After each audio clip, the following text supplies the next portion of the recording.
Kerala B J പിയിൽ നിന്ന് കൊഴിഞ്ഞുപോക്ക് തുടരുന്നു. നടനും ബി ജെ പി സംസ്ഥാന വൈസ് പ്രസിഡന്റുമായിരുന്ന ദേവന്റെ പിന്മാറ്റ സൂചനയ്ക്ക് പിന്നാലെ പി സി ജോർജിന്റെ പരസ്യ നിലപാടുകളും ഇടുക്കിയിൽ എസ് രാജേന്ദ്രനെ ചുറ്റിപ്പറ്റിയുള്ള രാഷ്ട്രീയ ചർച്ചകളും ബി ജെ പിക്കുള്ളിൽ പുതിയ ചോദ്യങ്ങൾ ഉയർത്തുകയാണ്. സി പി എമ്മിൽ നിന്ന് ബി ജെ പിയിലെത്തിയ മുൻ എം എൽ എ എസ് രാജേന്ദ്രന്റെ തെരഞ്ഞെടുപ്പ് ഫണ്ട് സംബന്ധിച്ച ആരോപണങ്ങളും ഇതിനിടെ വീണ്ടും ചർച്ചയാകുകയാണ്. കോടികൾ തെരഞ്ഞെടുപ്പ് ഫണ്ടായി എത്തിയെന്ന ആരോപണങ്ങൾക്കിടയിൽ തന്റെ അറിവിലും നേരിട്ടുള്ള ഇടപെടലിലുമായി ഏകദേശം 25 ലക്ഷം രൂപ മാത്രമാണ് ചെലവഴിച്ചതെന്ന തരത്തിലുള്ള വെളിപ്പെടുത്തലുകളാണ് പുറത്തു വന്നത്. ബാക്കി തുക എവിടെയെന്ന ചോദ്യമുയർത്തുന്നു.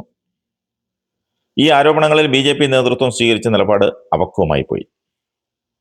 ഈ വിഷയം പ്രത്യേകിച്ച് ഇടുക്കിയിൽ കത്തി നിൽക്കുമ്പോഴാണ് പി സി ജോർജിന്റെ വെളിപ്പെടുത്തലും പ്രസംഗവും പുതിയ രാഷ്ട്രീയ ചർച്ചകൾക്ക് വഴിവെച്ചത്. ഇവയെല്ലാം ഒറ്റപ്പെട്ട സംഭവങ്ങളാണോ അതോ ബി ജെ പിയിലെത്തിയ പുറത്തു നിന്നുള്ള നേതാക്കൾക്കിടയിൽ രൂപപ്പെടുന്ന അസംതൃപ്തിയുടെ തുടർച്ചയാണോ എന്നതാണ് പ്രധാന ചോദ്യം.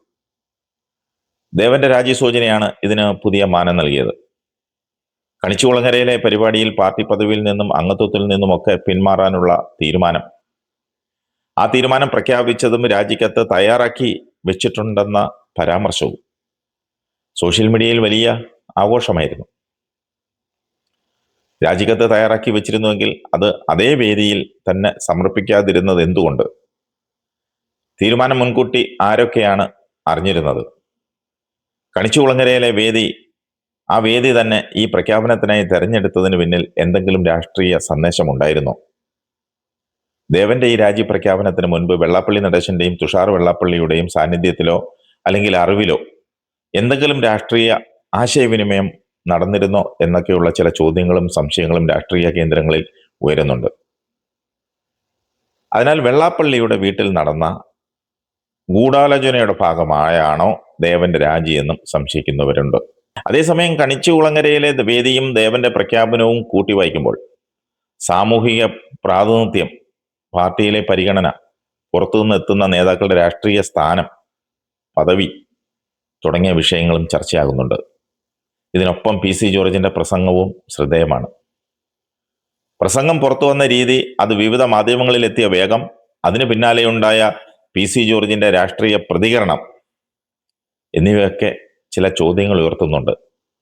ഇതെല്ലാം സ്വാഭാവികമായി സംഭവിച്ച രാഷ്ട്രീയ പ്രതികരണങ്ങളാണോ അതോ ബി ജെ പിക്കുള്ളിലെ അസംതൃപ്തികളെ ഏകോപിപ്പിക്കുന്ന ഏതെങ്കിലും നീക്കം നടക്കുന്നുണ്ടോ?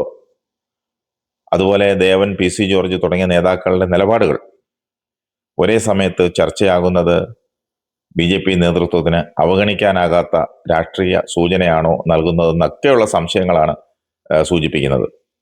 ഇത് രാജീവ് ചന്ദ്രശേഖർ, വി മുരളീധരൻ, കെ സുരേന്ദ്രൻ തുടങ്ങിയ നേതാക്കൾക്കിടയിലെ സാധാരണ ഗ്രൂപ്പ് പോലെ മാത്രം കാണേണ്ട ഒരു വിഷയമല്ലെന്ന വിലയിരുത്തലുമുണ്ട്.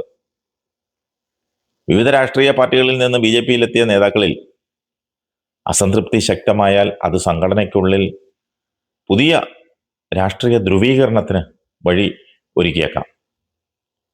2029 മുമ്പ് ബി ജെ പിക്ക് പുറത്തുള്ള ചെറുകക്ഷികളെയും അതുപോലെ തന്നെ ബി ജെ പിയിലെ അസംതൃപ്ത വിഭാഗങ്ങളും ചേർന്ന് പുതിയൊരു രാഷ്ട്രീയ വേദി തന്നെ രൂപപ്പെടുമോ എന്ന സംശയവും പല നേതാക്കന്മാർക്കുമുണ്ട്.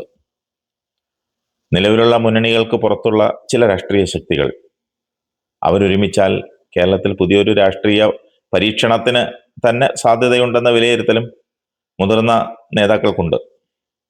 അതുകൊണ്ട് തന്നെ ഇപ്പോഴത്തെ സംഭവങ്ങളെ വെറും വ്യക്തികളുടെ രാജിയോ അല്ലെങ്കിൽ പ്രസ്താവനകളോ ആയി കാണുന്നത് ബി ജെ പിക്ക് രാഷ്ട്രീയമായി അപകടകരമായേക്കാം. പുറത്തുനിന്നെത്തിയ നേതാക്കളെ ഉൾക്കൊള്ളിക്കുന്നതിൽ സംഘടനയ്ക്ക് വീഴ്ച സംഭവിച്ചു എന്നുള്ളത് വ്യക്തമാണ്.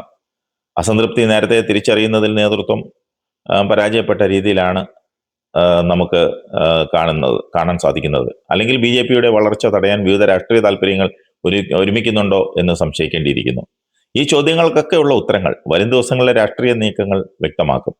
എന്നാൽ ഒരു കാര്യം വ്യക്തമാണ്, ദേവന്റെ രാജ്യസൂചനയും പി സി ജോർജിന്റെ നിലപാടും തെരഞ്ഞെടുപ്പ് ഫണ്ട് സംബന്ധിച്ച ആരോപണങ്ങളും ഒരേ സമയത്ത് വരുന്നത് കേരളത്തിലെ ബി ജെ പിക്ക് അവഗണിക്കാനാകാത്ത ഒരു മുന്നറിയിപ്പാണ്.